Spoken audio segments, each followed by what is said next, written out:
the elephant project is really straightforward. So in this video, I'm going to take you through a few more techniques and look at a couple of the trickier bits so that it is really simple for you to put together. Essentially, you are sewing by numbers. So as you can see on these 3 pieces that I've got here, the same letters are marked on the points that you have to join. Anything that's coloured in red, they will all attach together because that is one side of the elephant.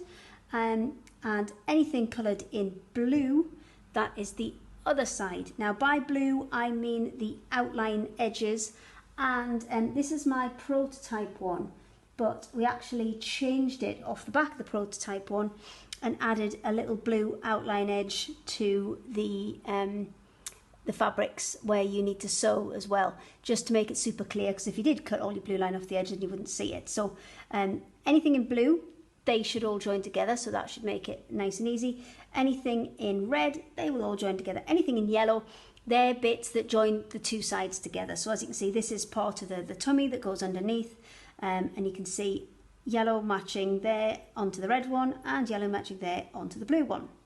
So essentially you are just following the numbers, and what will happen is these will all gradually, if I take these ones out of the way, these will gradually build, let's get them the right way around, into larger and larger pieces. You can see that one adds onto there, and this one adds onto the other body side, which I've got here. There you go, and they gradually build into larger and larger pieces. Now everything you can see is short straight lines, and there is a reason that we've done it this way. It's so this whole project can be sewn on a machine, and I'm going to show you just a couple of techniques that you're going to use to do that. So if I pop these right sides together and go for that very first corner, G2, which is where we're going to start. Now you've got an extra generous seam allowance on this. You've got a 1 centimetre seam allowance on all of this, so it should make it nice and easy for you.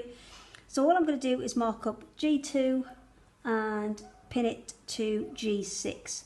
Now I'm not going to pin the whole thing, because as you can see with this next one, G7s are further apart, and that's because it's going to curve round. So all I'm going to do is 1 straight line at a time. So I'll take this over to the machine and I'll show you how we do it. Okay, so I'm on the machine and I've just put the needle down on that G2 point, and I know that one there is my G6 point, and I'm going to sew straight towards that. I will as soon as I locate my pedal. There we go. So I'm going to go nice straight line, straight the way, once I've plugged my pedal in as well, must have accidentally knocked that out, all the way to this point. And then when I get there, I'm going to stop.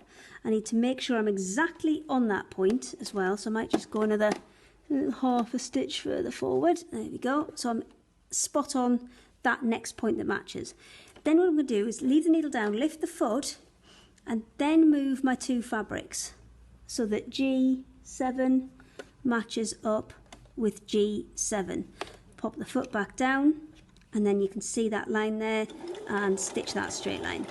And you just repeat this process all the way around. Now what you may need to do with some of the more complex pieces is, just as you get to a point where you can see you've got a change in direction, you're creating a pinch point, it's just put a little snip in those fabrics just to loosen them off, letting them flatten back out. So I'm at my next point, and this time I'm going to pull it back the other way, so I match up G8 with G8, get those matched up, pop that foot down. Again, this is one of these kind of pinch points, so might be worth just swiveling that around a little bit, putting a little bit of a snip in just to let those fabrics relax, lining up your seam allowance, and then doing that next section. And you repeat this process all the way around. You can absolutely hand sew this if you want to. Last one on here, so down to this V1 point, so I'm lifting it up, swiveling it, matching it, moving my fabric so it's nice and flat, and then stitching. And then if you stop and start at any point and you want to fix your stitches, if you just do a couple of stitches going back, that will do it for you, but don't go past your little points. And that's that next piece joined on there. If I open that out, you'll be able to see that's created our next piece. I'm going to head back to the table, and then I'll show you another couple of tricks with just some of the more fiddly bits that we need to have a look at putting together. But then you'll absolutely be away and you will be sewing by numbers. So as you can see, this is the head of the elephant, and that's been done exactly the same way, just sewing short straight lines on the machine, manipulating the fabric as you go. Now there is one area on this that I would, you can give it a crack, but it's beyond me for machine stitching, and this is the point that I would hand stitch, and it's just adding that base into the trunk. And all I've done, if I just whip a couple of pins out, is I'm matching the points that you can see there. So you can see there's a letter B joining those two. That letter B on here has to match up with the seam that is there, and you do that all the way around for all of the letters, and you can see I've done that. I've got a little kind of star shape going on, and then just hand stitch that on following the line of the end of the trunk. So you can see it starts to take shape quite quickly, because although you're patchworking lots of little bits together, you're actually creating the shape very, very quickly. One other point that I do want to have a quick look at is the feet, because they come together in a slightly different way.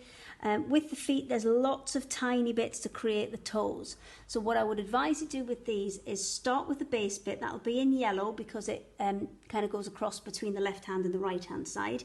And then stitch each of the individual sections on as flat sections. And then you'll see you've got letters that match up. You'll be able to push those together and then stitch those in place, and you'll do that all the way around to create the bottom. And then once you've created your legs, you'll find points that match up, and then they'll stitch on together. So it's a very, very it's a time-consuming project, but it is a very simple project to follow, because all the letters are printed on there for you, and you just do a small section at a time.